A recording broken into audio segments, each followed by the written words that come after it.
अक़वाम मुत्तहिदा में पाकिस्तानी मंदूब आसिम इफ्तिखार ने वाज़ेह किया कि पाकिस्तान खित्ते में किसी भी किस्म की जारहियत नहीं चाहता। पाकिस्तान भारत समेत पड़ोसियों के साथ अमन और बाहमी ताउन पर मबनी ताल्लुकात का ख्वाह है, लेकिन ये जज्बा दोनों तरफ से होना चाहिए।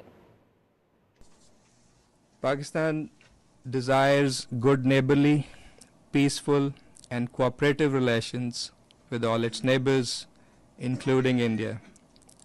But this aspiration must be reciprocated. It cannot be a one-sided affair. The situation unfolding in the region poses a serious threat to international peace and security. Pakistan has urged immediate de-escalation.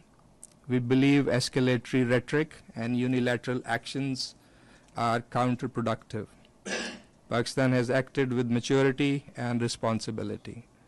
Regional peace and security is a fundamental pillar of Pakistan's foreign policy, and Pakistan is deeply committed to this objective.